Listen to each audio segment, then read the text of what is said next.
kita menyambung lagi siri daurah kita untuk pertemuan kali yang ketiga dalam membincangkan matan yang sangat agung yang menjadi pegangan sekian lama umat Islam yang berfahaman ahli sunnah wal jamaah. Maka matan As-Sanusiyah ataupun matan Ummul Barahin adalah dikira sebagai suatu asas pegangan akidah yang mantap. Oleh kerana itulah para ulama yang membicarakan ilmu akidah jarang-jarang mereka meninggalkan kitab ini ataupun tidak lengkap untuk naik ke satu level yang berikutnya, melainkan mesti kena melalui matan Ummul Barahin ini terlebih dahulu kerana perkongsian ataupun perbincangan yang padat yang disebutkan oleh Imam As-Sanusi rahimahullah ta'ala dalam matan beliau ini. Jadi insyaAllah pada hari ini kita akan sambung lagi berkenaan dengan sifat-sifat yang wajib bagi Allah Subhanahu Wa Ta'ala. Cuma sebelum kita pergi kepada matan kita nak buat ulang kaji lah sikit kan. Ulang kaji sikit tentang pembahagian hukum akal. Hukum akal.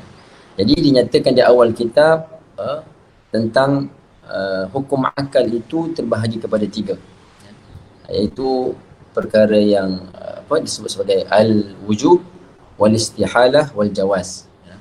Maknanya hukum akal ni tidak keluar, melainkan tidak keluar daripada 3 perkara ni sahaja. Tidak ada yang keempat. Jadi setiap apa yang berlaku tu sama ada dia wajib pada akal ataupun dia mustahil pada akal ataupun ianya harus. Cuma yang kita bincangkan ini tentang sifat-sifat Allah Subhanahu Wa Ta'ala. Baik, kita buat misal ataupun contoh untuk nak mengukuhkan lagi kefahaman kita berkenaan dengan hukum akal. Saya buat contoh, nanti masing-masing mungkin dapat jawab ataupun boleh komen. Baik, contoh. Apakah hukumnya? 3 itu adalah separuh daripada 6. Kita nak hukum dia sebagai wajib ke ataupun mustahil ke ataupun harus 3 tu separuh daripada 6. Bolehkah kita katakan macam tu? Jadi jawapannya apa? Sudah pastilah jawapannya wajib. 3 separuh daripada 6 hukumnya wajib. Bahkan wajib itu apa kategori apa? Wajib, semua hukum tu ada nazari dan ada daruri dan nazari. Daruri perkara yang tak perlu kita fikir secara ta'amul, fikir mendalam tak payah. Sekilas kita melihat, sepintas lalu kita mendengar, kita dah boleh menghukumkan. 3 separuh daripada 6, maka kita katakan hukumnya adalah wajib. Wajib di sini wajib daruri. Okey. Kalau contoh yang lain, 1 adalah separuh daripada 1/6 daripada 12. Macam contoh yang kita buat dulu kan. Okey, kita nak hukumkan dia apa? Wajib ke ataupun mustahil ke ataupun harus kan? Jadi jawapannya apa? Apa Fiq jawapan dia? Jawapan dia wajib. Cuma wajib di sini kategori nazari. Nak jawab dengan cara sepintas lalu cepat tu tak confident, kena fikir dulu. 1 adalah separuh daripada 1/6 daripada 12. Betul. Wajib. Wajib nazari. Dan kemudian contoh bagi wajib nazari juga apa dia? Mengisbatkan, kita mensabitkan sifat qudrah bagi Allah Ta'ala. Wajib tak Allah Ta'ala bersifat dengan qudrah?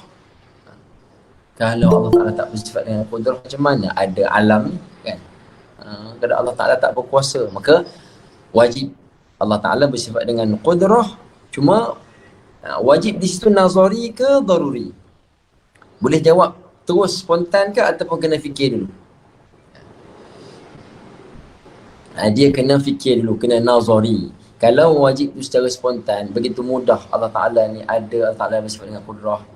Kalau tanpa perlu kita fikir, maka mudahlah orang-orang ni nak faham Islam tanpa perlu pergi mengaji, menuntut ilmu kan. Mudahlah kita nak menyampaikan dakwah kepada orang yang bukan Islam. Nak ceritakan Allah tu ada, Allah tu esa mudah. Tapi disebabkan oleh apa? Oleh kerana Allah Ta'ala nak supaya kita ini berfikir. Berfikir. Tengok dalam Al-Quran berapa banyak ayat-ayat yang mengajak supaya kita merenung kepada alam semesta ini. Tengok bukit, tengok matahari, bahkan pada diri kita sendiri pun. Wa fi anfusikum afala tubsirun. Pada diri kamu itu apakah kamu tidak melihat?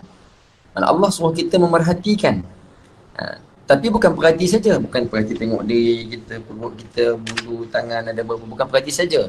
Tujuan kita memerhati kepada alam ini adalah untuk menyampaikan kepada natijahnya, iaitu mengenal Allah Ta'ala, mengenal sifat-sifat Allah Subhanahu Wa Ta'ala. Jadi sabitnya sifat qudrah bagi Allah dihukumkan sebagai wajib nazari, wajib yang perlu kita teliti, kita fikirkan.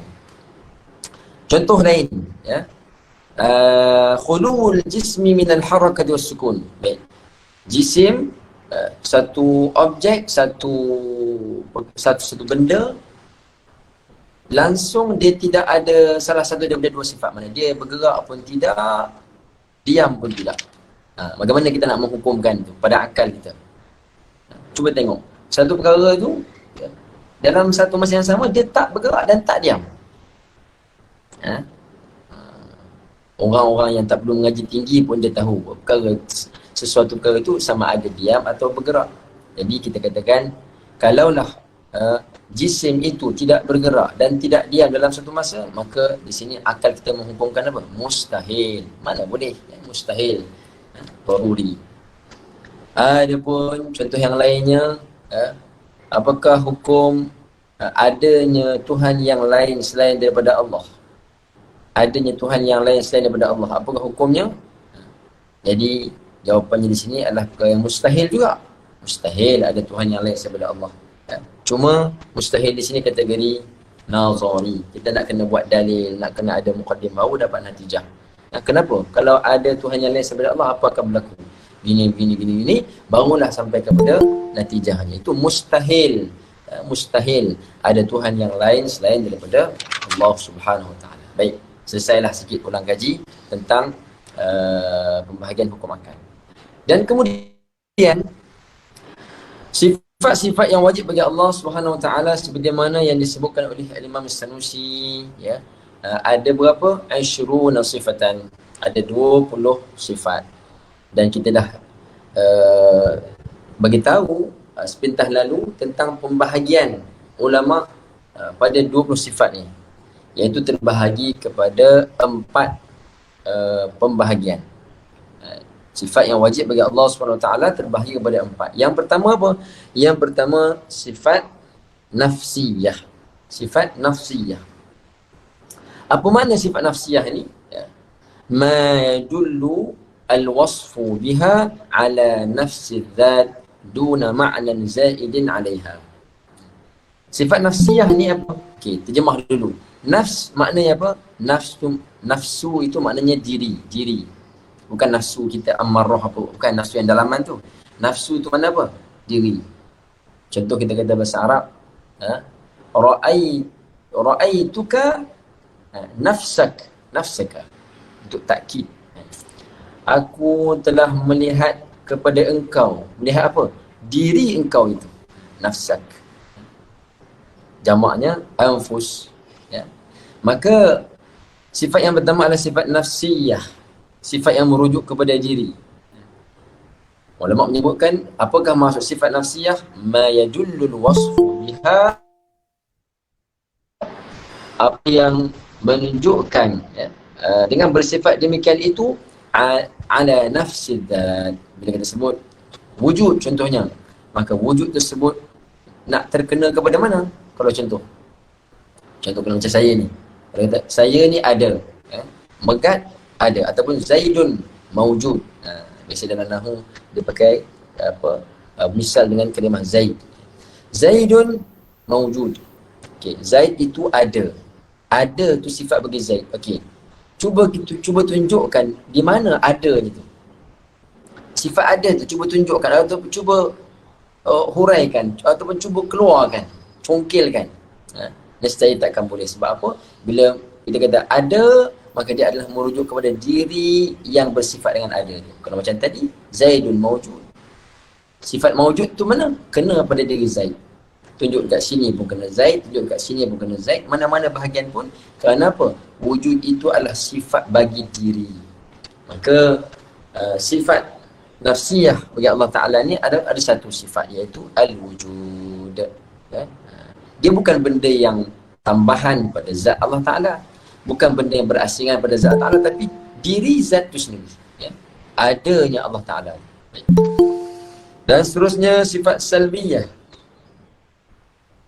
Ma yakunu madlunuha adaman kama sayati.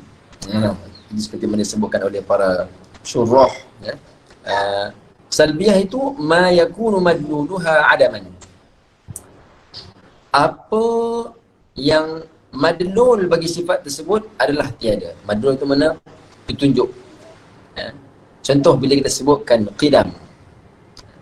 Qidam. Maknanya apa? Sedia kala. Maka menunjukkan bahawa lawan bagi sedia kala itu adam, tiada.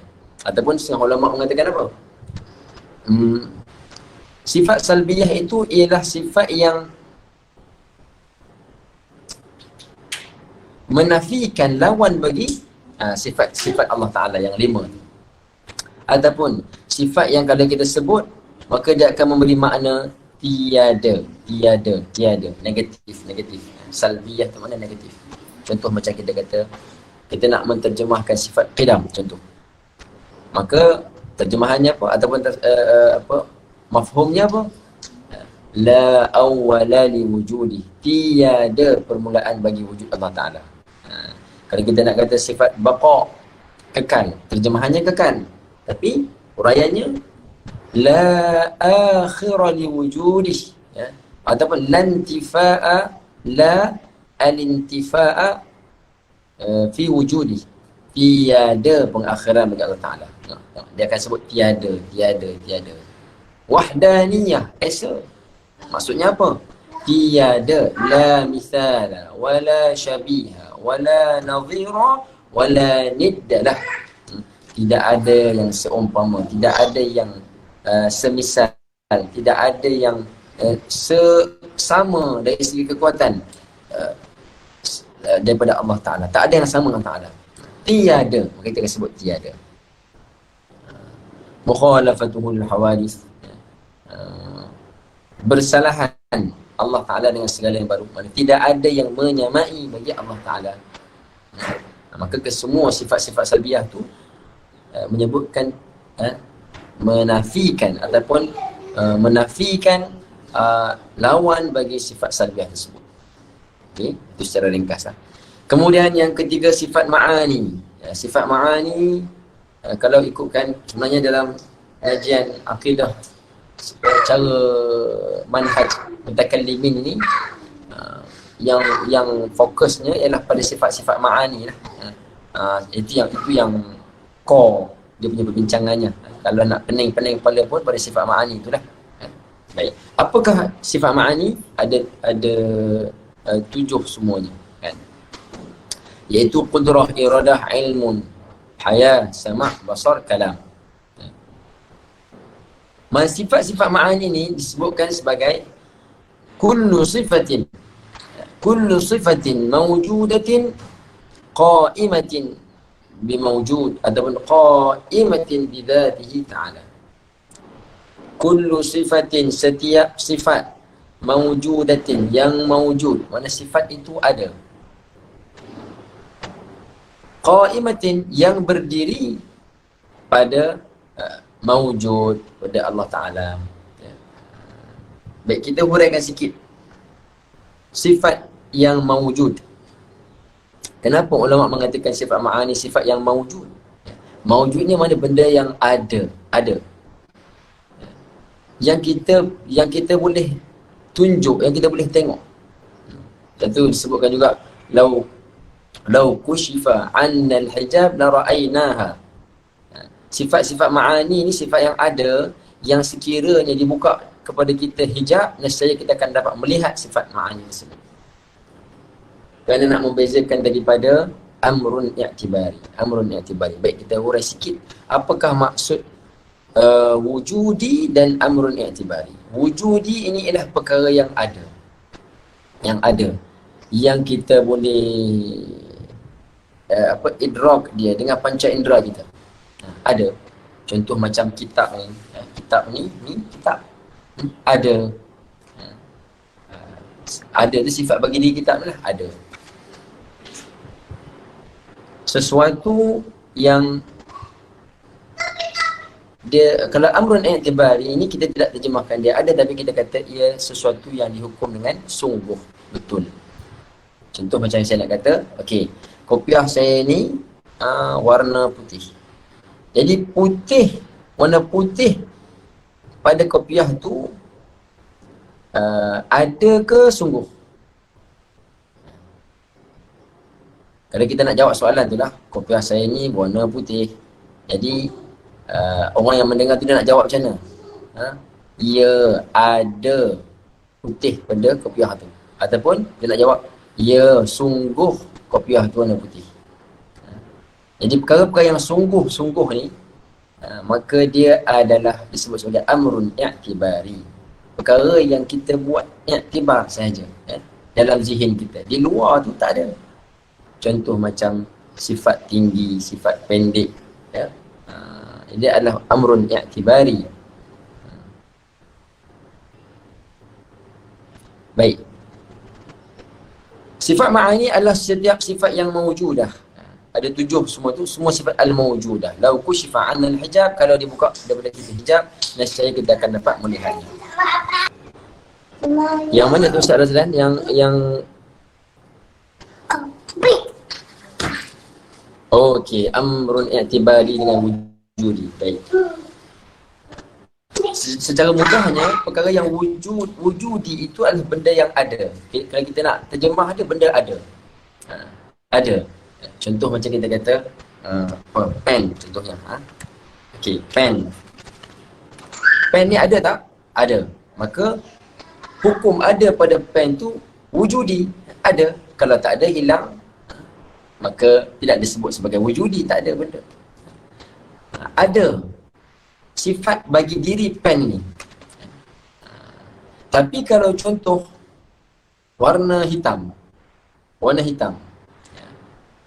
sifat juga sebab dia menumpang kepada pen yang tu ada. Boleh tak kita pisahkan warna hitam ni daripada pen? Ataupun kalau saya tanya soalan, adakah pen ini berwarna hitam? Ataupun saya kata, pen ini warna hitam.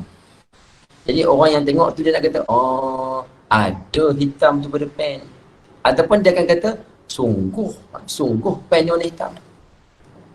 Jadi perkara-perkara yang sungguh ni, dia adalah amrun i'tibari. Contoh macam sifat apa? Sifat qidam bagi Allah Ta'ala. Qidam, sedia kala. Qidamnya Allah Ta'ala tu wujudi ke i'tibari? Ada ke benda tu? Ataupun dia adalah i'tibar? Ya? Sungguh Allah Ta'ala tu sedia kala. Jadi amrun i'tibar ni adalah perkara yang dia tak ada dirinya tu. Tapi dia adalah perkara yang sungguh. Jadi semua sifat-sifat Allah Ta'ala yang 20 ni tadi, semuanya adalah amrun i'tibari. Benda yang i'tibar saja. Kita buat i'tibar. Tak boleh kita nak keluarkan dia daripada zihin kita, berada di luar. Tak boleh. Dia benda i'tibar. Melainkan 7 sifat saja. 7 daripada 20 tadi, 7 sifat yang disebut sebagai sifat ma'ani ni, dia adalah perkara yang wujudi. Benda tu ada. Contoh, sifat qudrah Allah Ta'ala. Qudrah itu benda yang ada. Wujudi, ada. Cuma kita tak boleh nak tengok. Lau kushifa 'anal hijab la ra'ayna. InsyaAllah nanti akan datang dalam menyebutkan sifat-sifat Allah Ta'ala, dia akan datangkan lagi contoh-contoh bagi perkara yang wujudi dan i'tibari. Mudah fahamnya, benda wujud ni benda yang ada. Kita boleh tengok, boleh tangkap dia, boleh sentuh dia. Tapi kalau amrun i'tibari, benda yang kita, kalau contoh saya kata, warna hitam pada pen ni. Benda yang sungguh kan, pen yang hitam. Okey, cuba sentuh warna hitam tu. Cuba sentuh warna hitam. Saya pun pegang lah, saya sentuh. Yang saya sentuh bukan kena kepada warna hitam itu, tapi kena pada diri pen. Diri pen yang ada ni. Pegang sini pun kena pada pen, pegang sini pun kena pada pen. Bukan saya sentuh benda hitam. So benda hitam tu benda tak boleh kita nak nak tengok. Kalau kita tengok, diri pen, bukan warna hitam. Hitam tu adalah amrun i'tibari, perkara yang sungguh. Dihukumkan sungguh. Okey, baik. Ini kaedah cara mengaji cara mutakallim. Ini macam itulah istilah-istilahnya. Wujudi dan i'tibari. Ala kulli hal, sifat-sifat Allah Ta'ala yang 20 itu semuanya adalah amrun i'tibari, melainkan sifat ma'ani, iaitu qudrah, iradah, ilmun, hayah, sama' basar, kalam. Itu adalah sifat wujudi, sifat yang wujud, sifat yang ada di dirinya itu, ya. Cuma kita tak nampak dia, ya. Okay, baik. Dan kemudian yang keempat adalah sifat ma'nawiyah. Sebahagian ulama tidak menghitung sifat ma'nawiyah ini, kerana kata mereka memadai dah dengan sifat-sifat ma'ani, qudrah, iradah, semua itu cukup dah. Tak perlu kita nak sebut kaunuhu qadiran, kaunuhu muridan, keadaan, hal keadaan Allah Ta'ala berkuasa, hal keadaan Allah Ta'ala tu berkehendak. Sebahagian ulama tidak menghitung yang 7 kaunuhu tu, ya. Jadi khilaf di kalangan ulama ni, contoh macam Al-Imam Abu Bakar Al-Baqillani, dan seumpamanya mereka ni mengisbatkan adanya sifat-sifat ma'nawiyah itu, kaunuhu. Adapun sebahagian yang lain mengatakan tak ada. Iaitu di kalangan ulama yang menghitung sifat Allah Ta'ala 13 saja. Jadi dia kata yang 7 itu bukan kami menafikan tak ada, kerana dia adalah hal ni benda tak ada, benda iktibar. Jadi kalau Allah Ta'ala tu kita dah isbatkan Allah Ta'ala bersifat dengan qudrah, Allah Ta'ala bersifat dengan sifat berkuasa, ya, maka melazimilah daripada sifat tersebut, sifat qudrah itu, Allah Ta'ala ni hal keadaannya berkuasa, kan? Jadi dia kata tak perlu dah nak kira hal-hal tu, ya. Hal keadaan Allah Ta'ala mengetahui, tak payah. Dia kata cukup dengan isbat Allah Ta'ala itu ada sifat ilmu, sifat mengetahui. Maka dengan pengetahuan Ta'ala tu melazimkan, lazimlah bahawasanya Allah Ta'ala tu dalam keadaan mengetahui, ya. Itu pembahagian sifat-sifat yang wajib bagi Allah Ta'ala kepada 4 pembahagian. Baik. Dan kemudian mari kita tengok sikit, sambung lagi pada matan kita, ya. Kemarin saya baca sepintas lalu sampai habis sifat sifat 20. Kali ini kita nak uraikan sedikit lagi sebelum kita masuk kepada sifat-sifat yang mustahil bagi Allah Ta'ala, iaitu kita nak menghuraikan bahawasanya sifat-sifat yang wajib kita i'tiqad pada Allah Ta'ala tu terbahagi kepada 2 pula. Maknanya daripada 20 sifat tadi, ya, terbahagi pula kepada 2 pembahagian, iaitu apa? Daripada sudut sifat itu mempunyai fungsi ataupun tidak, ataupun disebut sama ada sifat-sifat itu mempunyai ta'alluq ataupun tidak. Okay. Jadi ketahuilah bahawasanya sifat-sifat yang wajib bagi Allah Ta'ala itu terbahagi kepada 2. Sama ada ta'alluq atau tidak ada ta'alluq. Contoh sifat yang tidak ada ta'alluq, tak ada fungsi, dia sifat bagi diri Allah Ta'ala, dia adalah sifat yang sungguh ada pada Allah Ta'ala, iaitu apa dah? Seperti mana ada 7 sifat: wujud, qidam, baqa. Wujud ada Allah Ta'ala, qidam maknanya sedia kala Allah Ta'ala, baqa dan kekal Allah Ta'ala, mukhalafatuhu lil hawadith, Allah Ta'ala menyalahi dengan segala perkara yang baru, wa qiyamuhu binafsih, dan berdiri Allah Ta'ala dengan sendiri. Kerana adanya Allah Ta'ala tu tak perlu kepada mukhassis ataupun kepada mahal. Wal hayah, dan hidup. Semuanya itu adalah sifat-sifat yang tidak mempunyai ta'alluq. Macam hidup. Apa fungsi hidup ni? Sifat hidup tu apa fungsi dia? Apa kerja dia? Dia tidak ada fungsi, tidak ada ta'alluq dia, kerana hayah hidup itu adalah sifat bagi Allah Ta'ala, sifat zat Allah Ta'ala yang ada pada diri Allah Subhanahu Wa Ta'ala, yang sungguh sesuatu benda kalau contohlah saya contohnya kan, boleh tak hayah itu hilang daripada diri saya, ataupun kita nak keluarkan hayah itu daripada diri kita? Tak boleh. Apa fungsi hayah tu? Fungsi hayah tu apa? Dia tak ada fungsi apa, dia duduk pada diri. Ada 7 sifat yang tidak mempunyai ta'alluq. Dan maksud tak ada ta'alluq tu apa? Wa ma'na 'adami ta'alluqiha bi syai'in annaha la tatlubu amran zaidan 'ala al-qiyam bidzat. Maksudnya apa? Maksud tidak ada fungsi ataupun tak ada ta'alluq tu adalah apa? Tidak ada fungsinya dengan sesuatu, bermaksud la tatlubu amran zaidan 'ala al-qiyam bidzat. Ia tidak memerlukan kepada perkara yang tambah, perkara tambahan, ya, di atas berdirinya dengan zat.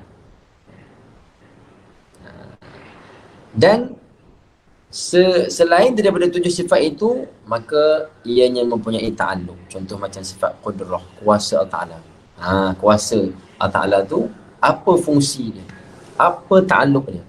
Apa kerja buat qudrah ni? Adalah Allah Ta'ala ni kerjanya untuk nak mengadakan makhluk, untuk meniadakan makhluk dengan kuasa Allah Ta'ala, menciptakan alam ini, memusnahkan alam ini. Jadi kita akan bincang sedikit pada hari ini berkenaan dengan ta'alluq. Dan perbincangan tentang ta'alluq ni dia maksudnya agak halus, agak mendalam. Tidaklah wajib dipelajari oleh semua orang. Mana kalau nak pointkan dalil yang ijmali bagi orang awam tu tak perlu tahu tentang ta'alluq ni pun tak apa. Tapi bagi orang yang mengaji untuk mendalami, maka dia kena tahu tentang ta'alluq ni untuk memberi kefahaman yang betul-betul pada sifat-sifat Allah Ta'ala, dan untuk menjawab persoalan-persoalan orang yang keliru tentang sifat-sifat Allah Ta'ala. Contoh, orang buat soalan, dia kata, boleh tak Allah Ta'ala tu menciptakan syarik, menciptakan Tuhan yang lain? Kan Allah Ta'ala tu maha berkuasa, dia nak buat apa pun boleh. Boleh tak kalau Allah Ta'ala ciptakan Tuhan satu lagi? Tuhan satu lagi untuk memudahkan kerja dia, kan? Boleh tak? Ada orang tanya macam tu. Kalau tak boleh, mana Allah Ta'ala tak berkuasa dah tu. Tengok, dia kerana dia tak faham ta'alluq. Kuasa Allah Ta'ala tu fungsinya apa? Begitu juga dengan ilmu. Ilmu Allah Ta'ala tu ada ta'alluqnya, ada fungsinya. Okay? Kita akan sebutkan secara agak detail. Baik. Dan yang pertama daripada sifat ma'ani. Dalam perbincangan sifat ma'ani, kita akan bincang tentang ta'alluq. Iaitulah qudrah. Apa dia qudrah? Kekuatan, kekuasaan, kemampuan. Dan pada istilah ilmu tauhid, qudrah apa dia? Sifatun wujudiyah qa'imatun bidhatihi ta'ala. Satu sifat wujudi yang ada sejak azali, yang berdiri pada zat Allah Ta'ala, mana yang ada pada zat Allah Ta'ala. Yata'atta biha ijadu kulli mumkinin wa i'damuhu ala wafqil iradah. Tengok dia kata sini, mana sifat qudrah itu ialah sifat yang ada, yang azali pada zat Allah Subhanahu Wa Ta'ala, yang dengan sifat itu, dengan sifat qudrah itu, yata'atta biha ijadu kulli mumkinin. Dengan sifat qudrah itulah Allah Ta'ala mengadakan setiap perkara yang mungkin. Mana? Mengadakan makhluk ini, menciptakan makhluk ini dengan apa? Dengan sifat qudrah yang sesuai dengan kehendak Allah Ta'ala. Okay. Maka sifat qudrah ini ta'alluqnya apa? Kita tengok. Bagi qudrah itu ada 2 ta'alluq fungsinya. Kuasanya Allah Ta'ala tu tadi, ya. Qudrahnya Allah Ta'ala tu ada ta'alluqnya, ada fungsinya, dan terbahagi kepada 2. Ada 2 ta'alluq bagi sifat qudrah. Yang pertama dia panggil suluhi qadim. Suluhi qadim. Suluhi ni apa? Suluhi qadim, mana boleh jadi. Boleh, suluhi tu maknanya boleh jadi, ya, suluhi. Yasluh. Suluhi boleh jadi, qadim sejak azali. Iaitu apa? Sejak daripada azali lagi, dengan sifat qudrah Ta'ala ni, Allah Ta'ala boleh kalau nak menciptakan makhluk ni. Allah Ta'ala boleh nak menciptakan langit dan bumi. Sebelum ada langit dan bumi, sifat qudrah Ta'ala tu ada sejak azali. Dengan sifat tu lah, boleh je Allah Ta'ala nak mengadakan alam ni. Bila-bila Allah Ta'ala nak cipta. Dan juga dengan sifat qudrah juga, boleh Allah Ta'ala nak meniadakan alam ini sejak azali. Sejak azali. Alam ni baru je ada. Sebelum ada alam ni, ya, adakah Allah Ta'ala tu bersifat dengan kuasa? Ya, Allah Ta'ala tu bersifat dengan kuasa. Ya, sejak azali lagi Allah Ta'ala bersifat dengan kuasa. Dan ketika itu, ketika belum ada alam ini, ya, ta'alluq sifat qudrah Ta'ala tu adalah ta'alluq suluhi qadim. Ya. Boleh, mampu untuk nak mengadakan alam ini. Itu yang pertama. Dan ta'alluq yang kedua ialah ta'alluq tanjizi hadis. Tanjizi hadis. Tanjizi ni maknanya mentahqiqkan, melaksanakan. Itu tanjiz maknanya melaksanakan. Sejak daripada azali lagi Allah Ta'ala mampu untuk nak mengadakan alam ini. Apabila tiba masa dan waktunya yang dikehendaki Allah Ta'ala, maka dengan sifat qudrah itulah Allah Ta'ala mengadakan alam. Kun fayakun, maka jadilah bumi, jadilah langit, jadilah matahari, segala-galanya. Ya. Jadi ta'alluq sifat qudrah Allah Ta'ala pada waktu mengadakan makhluk tadi tu dinamakan sebagai apa? Fungsinya ataupun kerjanya sebagai ta'alluq tanjizi hadis. Melaksanakan hadis pada masa yang kemudian. Iaitu memberi kesan kepada penciptaan dan sebagainya. Cuma dari segi itu secara ringkas. Tapi kalau kita nak hurai lagi ta'alluq bagi sifat qudrah ni dengan lebih detail, dia terbahagi kepada tujuh ta'alluq. Dua tadi tu umum. Dua tadi umum. Kalau kita pecahkan lagi, baik Allah. Ustaz Razlan tanya apa beza qadim dengan azali. Baik, khair Ustaz. InsyaAllah. Kalau kita pecahkan lagi secara tafsil, maka ta'alluq bagi qudrah ini ada 7 semuanya. Iaitu yang pertama suluhi qadim, mana sejak azali lagi Allah Ta'ala tu boleh nak menciptakan makhluk ni, nak menciptakan manusia ni sebelum manusia ada. Kemampuan itu, berkuasanya itu telah pun ada pada Allah Ta'ala. Dan kemudian kaunul mumkin fima la yazalu qabla wujudihi. Selepas daripada ta'alluq suluhi qadim tadi, dia panggil ta'alluq qabdah. Mana berterusanlah kemampuan itu sebelum Allah Ta'ala nak menciptakan makhluk ni. Seolah berada di dalam genggaman Allah Ta'ala. Dia panggil ta'alluq qabdah. Allah Ta'ala mampu untuk nak mengadakan atau meniadakan makhluk ini. Dan ketika mana Allah Ta'ala mengadakan makhluk, ada langit, ada bumi, maka disebut ta'alluq yang kedua itu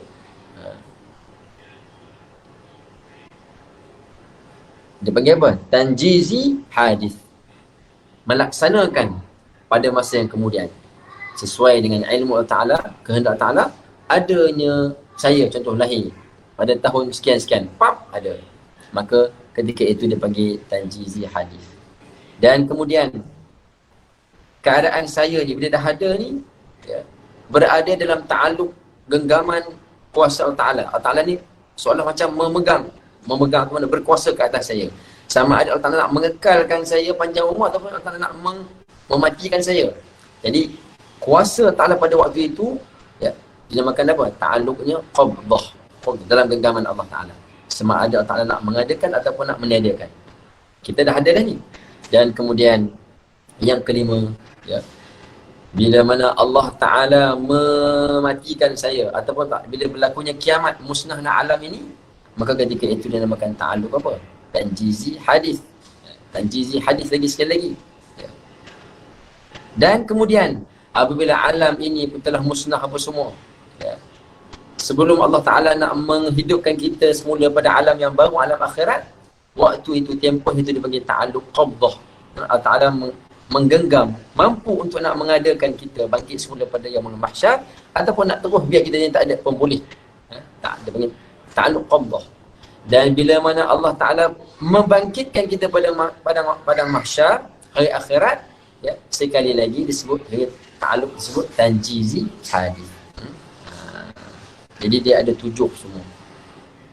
Okay. Baik, soalan pada Ustaz Razlan, pengguru kita, apakah beza di antara qadim dengan azali?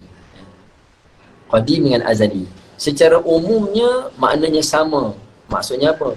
La awwala lahu, sesuatu yang tidak ada permulaan bagi adanya. La awwala li wujudi, sesuatu yang tidak ada permulaan bagi adanya. Cuma kalau nak dihuraikan dengan cara lebih detail, ya, ada juga beza sedikit di antara qadim dengan azali. Qadim sedia kala, azali pun sedia kala juga. Cuma qadim ini dia lebih khusus. Tidak ada permulaan bagi ada. Ya. La awwala li wujudi, tidak ada permulaan bagi adanya Allah Ta'ala. Allah Ta'ala tu qadim. Kalau kita kata azali, azali ni lebih umum.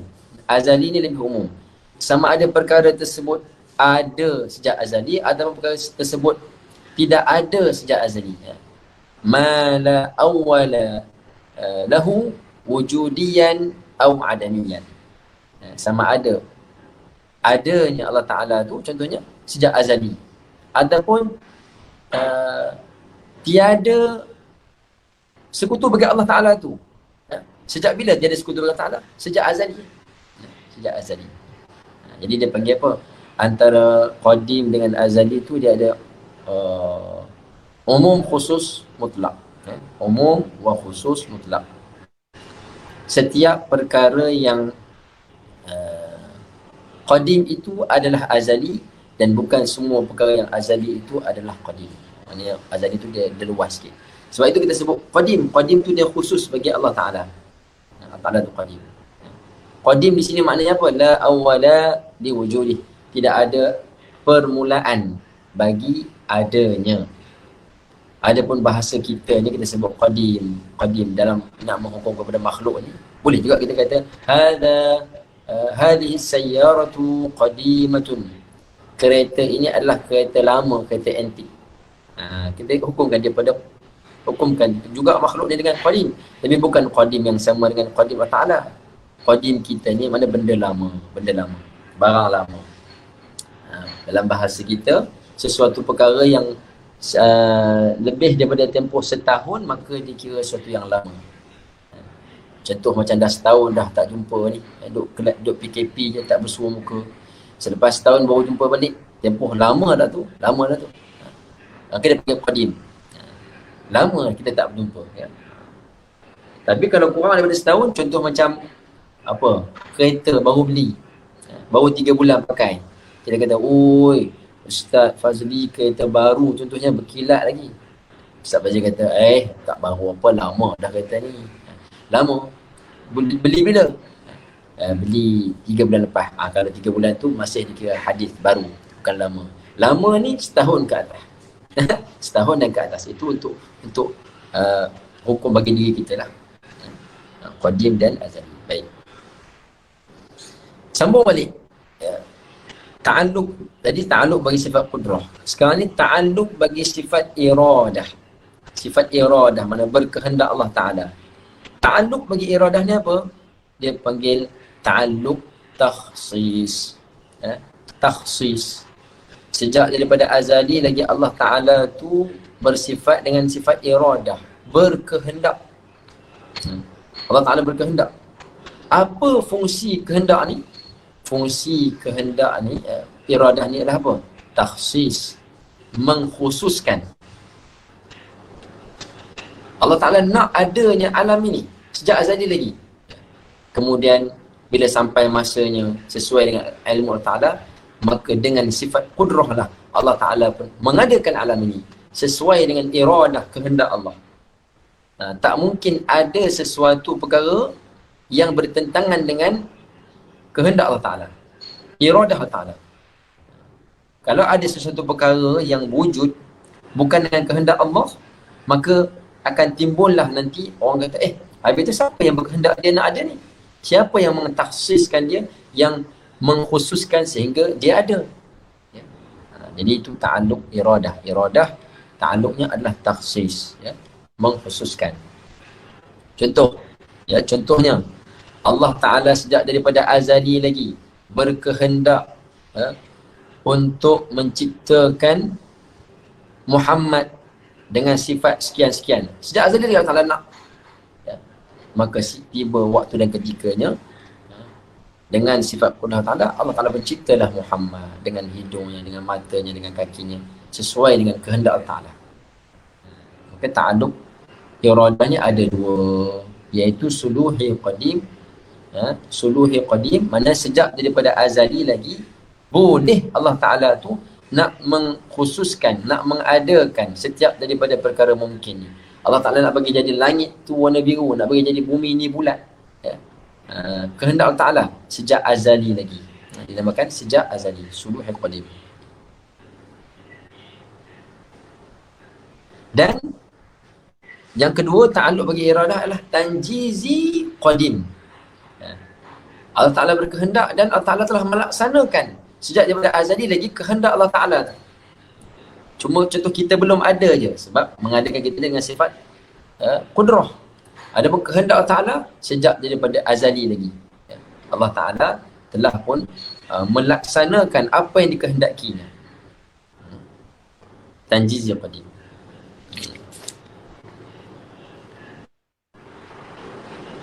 Baik. Jadi dia kata, ni ada satu perkara yang penting juga. Kehendak Allah Ta'ala, iradah Allah Ta'ala. Ada beza di antara iradah, kehendak Allah dengan perintah Allah. Mal farqu bainal iradati wal amr? Apakah beza di antara iradat dengan perintah Allah? Contoh macam dia bagi contoh macam apa? Kehendak Allah Ta'ala nak imannya Sayyidina Abu Bakar. Sejak daripada azali lagi Allah Ta'ala memang nak Sayyidina Abu Bakar ni jadi orang yang beriman. Hai, 2 kali jatuh lah. Tak, maaf Ustaz. Sejak daripada azali Allah Ta'ala nak berkehendak bahawa Sayyidina Abu Bakar ni beriman. Dan Allah Ta'ala pun perintahkan Sayyidina Abu Bakar supaya beriman. Perintahkan kepada seluruh umat manusia lah supaya beriman. Maka berimanlah Abu Bakar. Maka Allah Ta'ala berkehendak dan menyuruh. Ada juga perkara yang Allah Ta'ala suruh tapi tak berkehendak. Contoh macam imannya Abu Jahal. Allah Ta'ala suruh Abu Jahal tu beriman. Nabi berdakwah kepada Abu Jahal, kan? Tetapi adakah Allah Ta'ala berkehendak Abu Jahal tu beriman? Tak. Allah Ta'ala tak berkehendak. Kerana kalau Allah Ta'ala berkehendak, nescaya dah beriman dah. Tapi kan Allah Ta'ala memang sejak azali tak nak Abu Bakar tu beriman, maka pergilah dakwah macam mana pun dia tak akan beriman juga. Itu kembali kepada masyiatillah, iradah Allah Ta'ala, ya. Yang kadang-kadang orang keliru ataupun salah menyandarkan kehendak Allah Ta'ala. Ya, betul, Allah Ta'ala memang sejak azali lagi berkehendak sekian-sekian. Kalau ada orang tu buat maksiat pun memang Allah Ta'ala berkehendak. Kalau orang tu beriman pun memang sesuai dengan kehendak Allah Ta'ala, ya. Tapi kita ni sebagai mukallaf, sebagai makhluk ni, tak boleh nak bermain-main dengan alasan itu adalah kehendak Allah Ta'ala, ya. Kita langgar kereta kawan kita marah, kita kata nak buat macam mana, kehendak Allah Ta'ala, kan? Apa-apa benda-benda yang tak baik berlaku, kita kata ini adalah kehendak Allah Ta'ala. Jadi dari segi benda tu betul, tapi dari segi adabnya salah kalau kita menyandarkan perkara yang tak baik, ya, ataupun perkara yang buruk kepada iradah Allah Ta'ala. Dari segi adabnya tak boleh kita nak cakap, dia kata pasal apa ni, curi ni, mencuri. Dia kata memang sejak azali dia kata Allah berkehendak saya mencuri. Nak buat macam mana? Tu kata ulama, dia telah melakukan kata-kata dia tu menyandarkan suatu maksiat, satu dosa kepada kehendak Allah Ta'ala, itu lebih besar lagi maksiatnya berbanding dengan kesalahan yang dia buat. Contoh macam orang yang berzina, lepas kena cekuk, kena tangkap, ya, bawa pergi pejabat agama, dia kata nak buat macam mana, dah memang dah tertulis sejak azali, Allah Ta'ala kehendak kami ni zina zaman pada masa sekian-sekian. Jadi asal hukumnya dia kena sebat 100 kali, disebabkan percakapan dia tu kena tambah lagi hukuman. Sebab apa? Percakapan dia menyandarkan sesuatu yang buruk tu kepada kehendak Allah Ta'ala, maka itu adalah dosa yang besar, maksiat yang besar. Padahal kamu yang pilih untuk buat maksiat, kan? Kamu yang pilih untuk mencuri, pilih untuk berzina, kemudian kamu menyandarkan kepada Allah Ta'ala. Jadi antara kehendak dengan perintah Allah adalah dua perkara yang berbeza.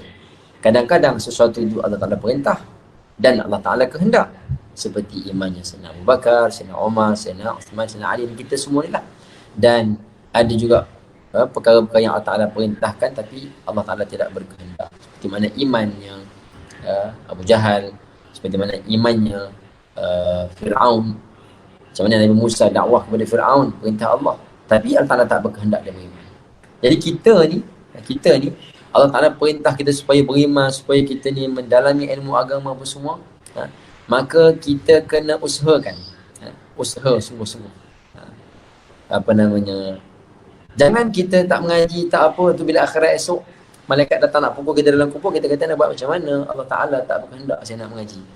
Tu su'ul adab, buruk adab. Kerana padahal kita tak perlu fikir apa yang Allah Ta'ala kehendak pada kita. Itu bukan kerja kita. Kerja kita ialah apa? Kerana Allah memberikan kepada kita akal, bagi pilihan, bagi nafsu, maka kita pilih untuk buat benda-benda yang baik. Walaupun hakikatnya kita pilih untuk buat benda-benda yang baik itu juga adalah iradah Allah Ta'ala juga. Dan seterusnya, sifat ilmu, haya, sama, basar, kalam. Sifat ilmu adalah sifat yang sifatun wujudiyatun azaliyatun qa'imatun bidadihi ta'ala. Sifat yang ada, yang azali, yang berdiri pada zat Allah Ta'ala. Sifat ilmu tu sifat wujudi. Kalau kita boleh tengok, kalau Allah buka hijab, kita boleh tengok. Sebab dia benda yang ada, bukan benda yang sungguh, benda yang ada. Sejak sedia kala, sejak azali lagi, pada zat Allah Ta'ala. Maka ta'alluq, fungsi ilmu ni apa? Fungsi ilmu, apa dia? Ta'alluq atau kerja buat ilmu ni adalah berkaitan dengan semua perkara secara menyeluruh. Mana Allah Ta'ala tahu, mengetahui sejak azali lagi tentang semua perkara. Sama ada dia perkara yang wajib ataupun yang mustahil ataupun yang harus, semua Allah Ta'ala tahu. Allah Ta'ala tahu tak bahawa Allah Ta'ala tu bersifat dengan qudrah? Dia tahu tak? Tahu. Maka di sini kita kata Allah Ta'ala tahu tentang perkara yang wajib sejak daripada azali. Allah Ta'ala tahu tak bahawa mustahil adanya sekutu bagi Allah Ta'ala? Allah Ta'ala tahu bahawa adanya sekutu bagi Allah Ta'ala, iaitu perkara yang mustahil tu. Ada sekutu bagi Allah tu perkara yang mustahil. Allah Ta'ala tahu tentang perkara tersebut sejak daripada azali lagi. Dan begitu juga dengan perkara yang harus, makhluk ciptaan Allah Ta'ala ni, Allah Ta'ala maha mengetahui. Dia panggil ta'alluq apa tu? Ta'alluq inkishaf. Semuanya itu tersingkap. Allah Ta'ala mengetahui sejak daripada azali lagi.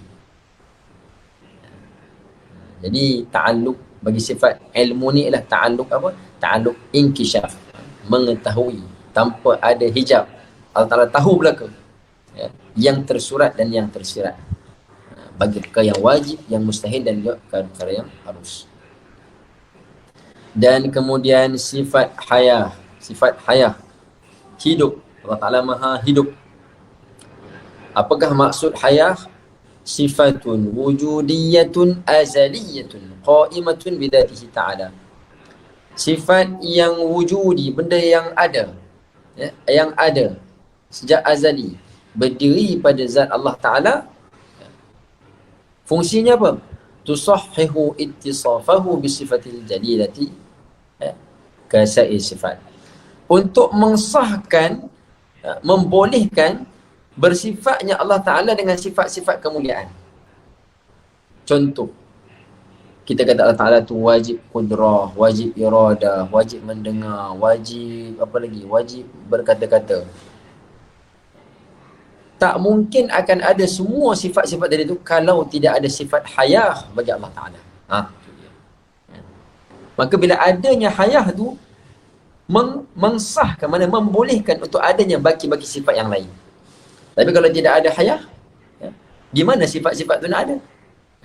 Maka hayah ini dikatakan dia adalah sebagai sifat yang kunci bagi segala sifat yang lain. Allah Ta'ala maha hidup. Jadi fungsi hayah tu apa? Tusahhihu ittisafahu bisifatil jadidah. Untuk membolehkan, mensahkan, membenarkan sifat-sifat yang lain tu berada pada Allah Ta'ala. Kalau tak ada hayah, maka tak adalah yang lain. Contohlah macam saya nak bercakap, saya nak melihat, nak makan, nak apa semua ni, mesti ada hayah, ada sifat hidup dalam diri saya. Kalau tak ada sifat hayah tu, mana boleh kita nak ada sifat-sifat yang lain? Hayah, hidup. Dan kemudian yang seterusnya, sifat sama'. Sama' mana mendengar. Apa dia huraiannya? Sifatun wujudiyatun, sifat yang wujudi. Azaliyatun, yang azali sejak sedia kala. Qa'imatun bidhatihi ta'ala, yang berada, berdiri pada zat Allah Subhanahu Wa Ta'ala. Sifat sama', mendengar, ada sedia kala. Fungsi sifat sama' ni untuk apa? Mendengar. Allah Ta'ala ni mendengar bukan dengan telinga macam kita, bukan dengan cuping telinga, bukan dengan gedang telinga, tidak. Allah Ta'ala tak sama dengan makhluk. Allah Ta'ala mendengar tapi bukan macam makhluk dengar. Jadi ta'aluk bagi sifat sama' ni ialah ta'aluk apa? Inkisyaf juga. Inkisyaf, mana Allah Ta'ala ni boleh mendengar bagi setiap perkara yang ada, yang mawjud. Benda yang tak ada kena-mengena lah. Benda yang ada, sama ada benda yang ada itu mengeluarkan suara macam bunyi kita ketuk apa-apa kan, ketuk dinding ke, ketuk meja ke. Kalau kita ni benda tu nak kena ada bunyi baru dengar. Allah Ta'ala tidak. Semua perkara tu Allah Ta'ala dapat dengar, hatta walaupun benda tu tak mengeluarkan bunyi. Yang kita ni, kita boleh dengar benda yang dengar ada bunyi saja. Yang tak ada bunyi kita tak dengar. Allah Ta'ala ni dengar belaka. Allah Ta'ala boleh dengar segala perkara yang mawujud, perkara yang baru, hatta benda-benda yang jamadat. Contoh macam apa? Macam kamera ni, macam pen ni, Allah Ta'ala boleh dengar pen ni, boleh dengar. Kita tak boleh dengar. Apa suara pen ni? Wallahualam tak tahu dah, bertasbih ke apa ke. Semua Allah Ta'ala boleh dengar. Kita ni ada hijab, setengah-setengah perkara je kita boleh dengar. Benda yang selepas pada dinding tu tak boleh dengar dah. Benda yang di dalam kubur, dalam tanah tak boleh dengar dah. Tapi kalau Allah bagi sesuatu perkara yang Allah Ta'ala nak bagi kita dengar, contoh nak buka hijab, contoh macam seksa dalam kubur, Allah Ta'ala nak bagi kita dengar, boleh. Tapi kita tak boleh dengar sebab ada hijab. Allah Ta'ala ni tidak ada sesuatu pun yang menghijab daripada pendengaran Allah Ta'ala. Allah Ta'ala boleh dengar. Baik. Nah, ini pendapat Imam Al-Ash'ari. Imam Abul Hasan Al-Ash'ari mengatakan bahawa Allah Ta'ala mendengar tu dengan setiap perkara yang mawujud, setiap perkara yang ada. Semua dia boleh dengar. Hatta walaupun yang tidak mengeluarkan suara. Ada pun sebahagian yang lain, contoh macam Imam Al-Maturidi mengatakan tak. Sifat sama' bagi Allah Ta'ala tu hanya berkaitan dengan perkara-perkara yang ada bunyi sajalah. Itu fungsi dia. Kan? Di situ ada khilaf, perbezaan pendapat. Maknanya kalau Imam Abul Hasan Al-Ash'ari dia kata ta'aluk sifat sama' tu adalah dengan setiap perkara yang mawujud, benda yang ada. Tapi kalau pandangan yang kedua, golongan yang kedua mengatakan sifat sama' tu dengan perkara yang masmu'at, benda yang didengar, yang ada suara saja. Walaupun suara-suara tu halus yang kita tak ada dengar secara zahir, tapi Allah Ta'ala mendengar. Macam bunyi angin, bunyi benda-benda yang tadi saya sebut, bunyi pen, bunyi apa semua ni, Allah Ta'ala mendengar. Tasbih-tasbih mereka. Baik. Dan sifat yang berikutnya adalah sifat basar, iaitu sifat apa namanya? melihat. Sifat melihat, iaitu sifatun wujudiyatun azaliyatun qa'imatun bidzatihi ta'ala. Sifat yang wujudi, yang ada, yang azali, yang berdiri pada zat Allah Ta'ala. Yang kashifu lahu bihi kullu mawjud. Yang dengan sifat basar itu, ya, tersingkaplah bagi Allah Ta'ala tu setiap perkara yang mawjud, yang ada. Sama ada benda tu ada yang sejak azali, ya, iaitu apa? Dirinya Allah Ta'ala tu, ya, Allah Ta'ala melihat, ya, pada dirinya Allah Ta'ala tu, ataupun benda tersebut perkara yang hadis, makhluk ini. Jadi semuanya itu termasuk dalam perkara-perkara yang boleh dilihat oleh Allah Ta'ala dengan sifat basar. Allah Ta'ala melihat dengan sifat basar, bukan melihat dengan biji mata. Allah Ta'ala melihat dengan sifat basar. Baik.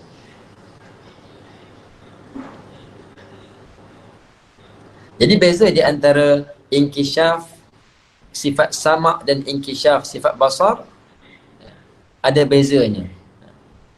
Walaupun kita kata kedua-duanya itu bertakluk dengan apa? Dengan setiap perkara yang mawjud, benda yang ada. Kalau yang tak ada, Allah Ta'ala tak dengar lah, tak melihat, benda tak ada. Benda yang ada, maka Allah Ta'ala boleh melihat, boleh mendengar. Cuma ada beza antara kerja dengar dengan melihat. Ada perbezaan. Tapi bukan macam pendengaran dan penglihatan yang ada pada makhluk, ya. Pendengaran dan penglihatan yang ada pada makhluk ini menggunakan apa? Contoh melihat, kita melihat menggunakan mata, ya. Mendengar dengan guna telinga. Okey. Dan kemudian sifat yang ketujuh adalah sifat kalam, berkata-kata, ya, sifat kalam. Wa huwa sifatun wujudiyatun azaliyatun qa'imatun bidzatihi ta'ala laisa biharfin wala sautin. Kalamnya Allah Ta'ala tu adalah sifat yang ada, yang azali, yang sedia kala, berdiri pada zat Allah Subhanahu Wa Ta'ala, yang bukan dengan huruf, bukan masuk kata-kata Ta'ala tu dengan huruf yang boleh kita nak tulis, wala sautin, dan bukan yang dengan bersuara. Sifat tu bukan benda yang ada huruf ataupun ada suara, bukan. Tadullu 'ala al-wajibati wal jaizat wal mustahilat.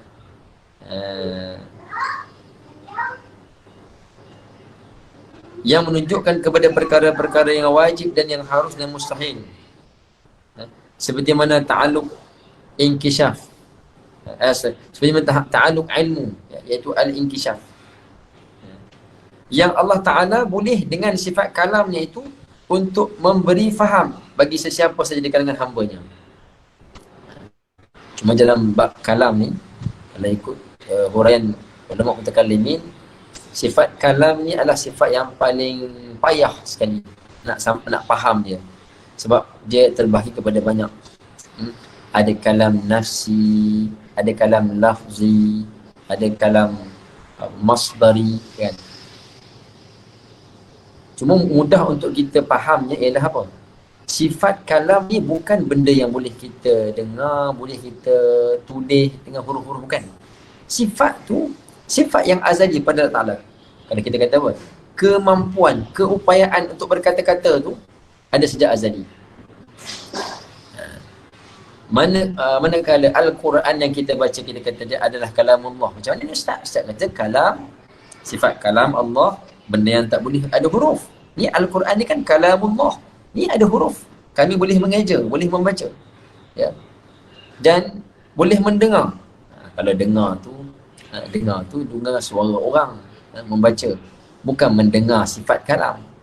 Ya. Kalau orang baca Al-Quran, mendengar. Hayya nastami'u ila kalamillah, contohkan. Mari kita mendengar kalamullah. Yang kita dengar tu suara orang tu membacakan Al-Quran, bukan dengar sifat kalam. Sebab itulah zaman dulu, zaman Sayyidina Imam Ahmad bin Hanbal, kan berlaku fitnah golongan Mu'tazilah yang mengatakan Al-Quran tu adalah kalamullahi hadis, kata-kata Allah yang baru, Al-Quran. Dan mereka memaksa kepada semua orang untuk mengatakan perkara yang demikian. Imam Ahmad bin Hanbal tak nak. Dia kata tak, Al-Quran adalah kalamullah yang qadim. Kalamullah yang qadim. Sebenarnya boleh saja Imam Ahmad radhiyallahu ta'ala anhu nak kata ya Al-Quran itu adalah hadis, perkara yang baru, mana ada dia tu ada permulaan. Boleh sebenarnya. Kalau dia nak merujuk kepada Al-Quran Mashaf yang kita baca tu, memang itu hadis. Itu bukan qadim. Benda hadis, ada tarikh lagi bila dia cetak apa semua. Tapi kerana Imam Ahmad dia nak jaga akidah ni, jangan sampai orang terkeliru di antara kalamullah yang azali, sifat Allah tu dengan Al-Quran ni. Maka dia kata tak, Al-Quran itu adalah kalamullah yang qadim. Kalamun qadimun la numallu sama'uhu, kan? Maka merujuk kepada kalamullah, sifat kalam. Jadi kalau mengaji dengan lebih mendalam lagi, dengan tuk-tuk alim ulama mutakallimin, orang ahli kalam, jadi sifat ilmu tauhid ni yang paling berat adalah ilmu kalam. Sebab dia namakan ilmu kalam, ya. Sebab apa? Ada orang tanya, habis itu yang Rasulullah Isra' Mi'raj yang kata bercakap dengan Allah Ta'ala tu, minta kurang solat tu, macam mana pula? Adakah Rasulullah mendengar kalam Allah? Ya. Nabi Musa AS bermunajat di Tursina, Bukit Tursina, ya, bermunajat. Allah Ta'ala tanya ada apa? Wa ma tilka biyaminika ya Musa, semua tu kan tu Allah Ta'ala berkata-kata, ya. Ada suara Nabi Musa boleh dengar, ya. Macam mana pula? Di situlah uraian yang panjang. Jadi ringkasnya apa? Ringkasnya adalah sifat kalam itu, sifat kalam tu, sifat berkata-kata tu adalah qadim, sejak azali. Manakala yang Allah Ta'ala berkata-kata dengan Nabi Musa AS tu, Allah Ta'ala maksudnya menzahirkan daripada sifat kalam tu sehingga boleh didengari oleh Nabi Musa AS. Maka kata-kata yang itu tu, maka ia adalah hadis. Kerana dia boleh ditulis, boleh didengari. Ya. Sifat kalam tu, maka itu adalah qadim dan azali. Qadim dan azali. Panjang sikit lah, tapi tak apa, insyaAllah nanti akan datang kita akan masuk pula pada mendatangkan bukti-bukti dan dalil bagi semua sifatnya tadi. Maka dia akan huraikan lagi sikit lagi, ya. Jadi di situ kita akan dapat nampaklah dan fahamlah sikit sebanyak tentang sifat-sifat yang disebutkan tadi tu, ya. InsyaAllah. Jadi untuk hari ini setakat tu je yang sempat. InsyaAllah kita akan sambung esok. Cuma sebelum saya tangguh, kita nak respon satu soalan daripada peserta kita. Soalan ni sangat bagus. Saya ambil masa sikit je untuk jawab. Boleh, ya? InsyaAllah. Jadi soalan dia kata, kalau kita kata yadullah, tangan Allah, ya? Kalau kita kata yadullah, Al-Quran kata kan, yadullahi fawqa aydihim, tanpa kita terjemah, kita tak kata tu tangan Allah, tangan Allah. Kerana tangan ni, kalau kita cakap, kita kata tangan, ya, semua orang akan membayangkan tangan. Ya.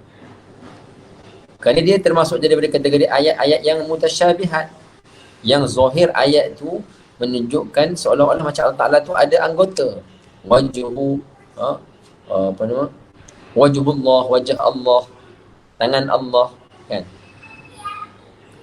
Ataupun dalam hadis ada sebut, barang siapa yang datang kepada Allah dengan berjalan, Allah Ta'ala akan datang kepadanya dengan berlari.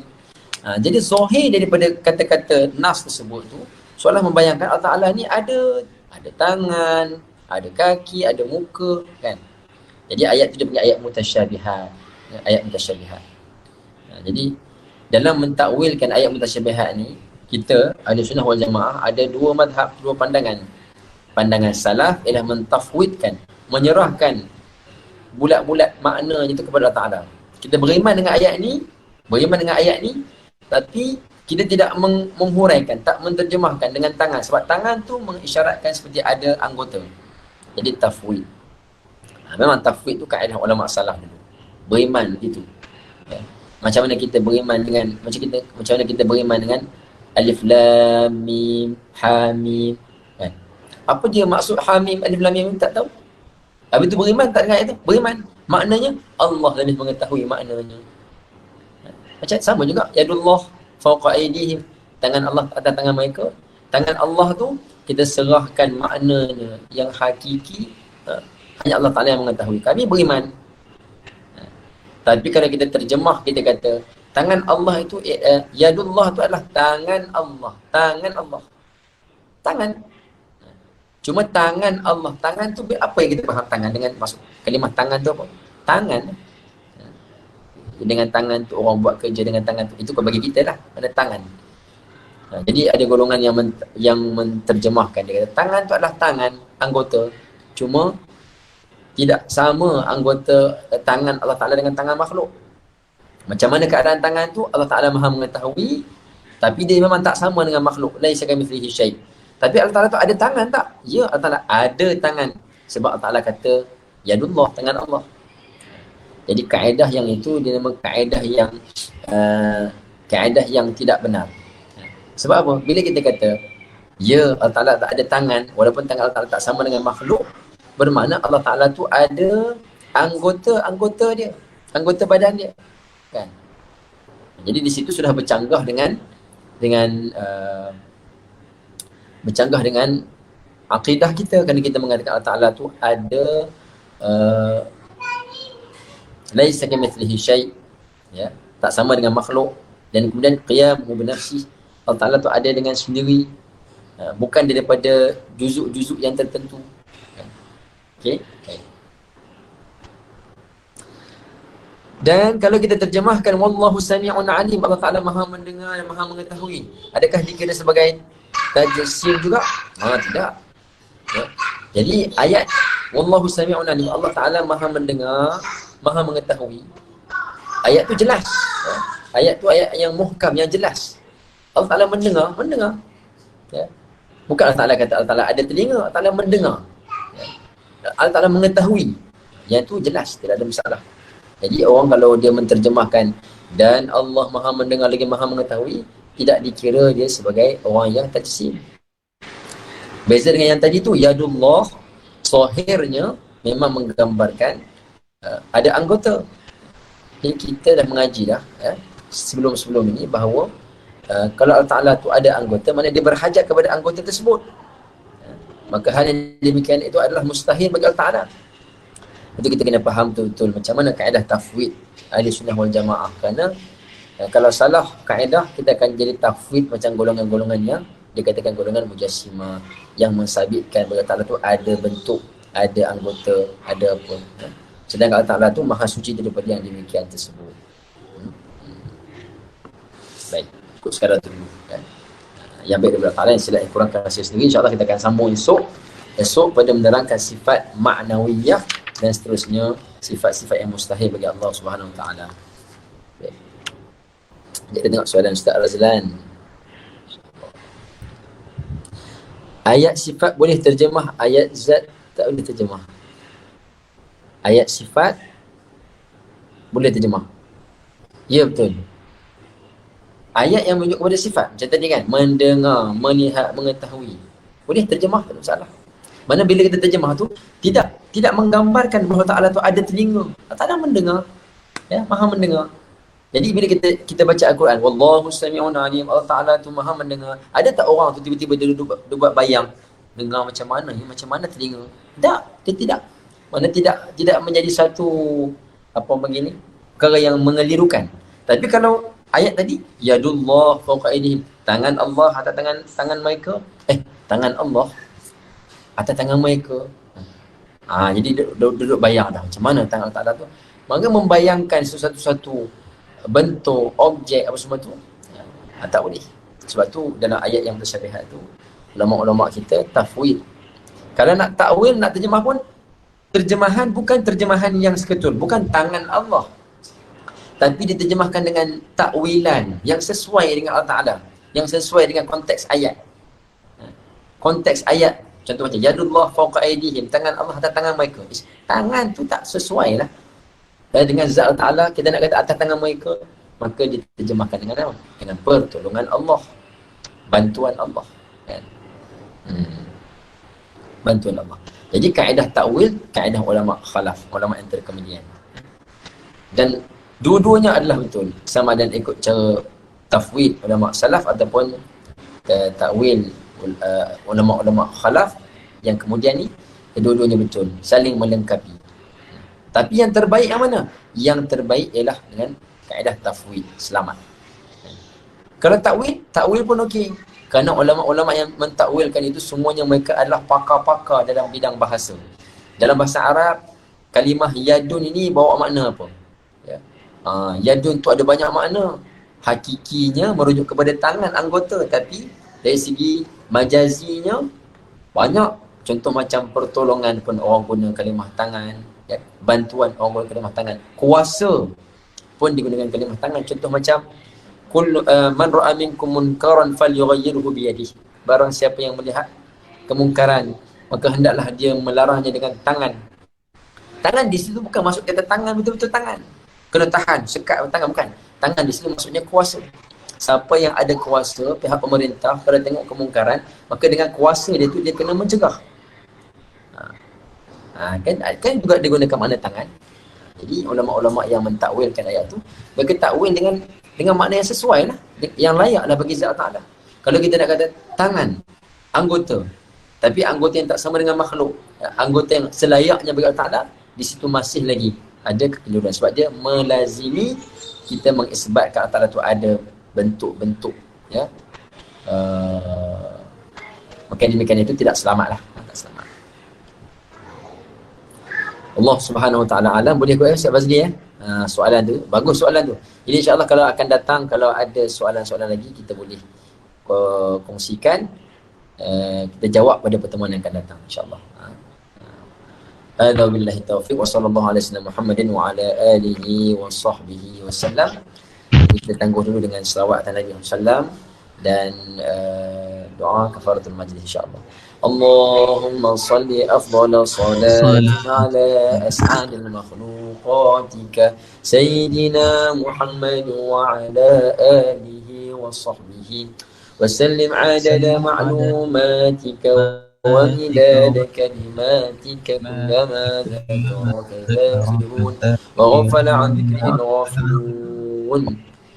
Subhanakallahumma wa bihamdika nashhadu an la ilaha illa anta nastaghfiruka wa natubu ilaik. Bismillahirrahmanirrahim. Wal 'asri innal insana lafi khusr illa alladhina amanu wa 'amilus solihati wa tawassaw bil haqqi wa tawassaw bis sabr. Assalamualaikum warahmatullahi wabarakatuh.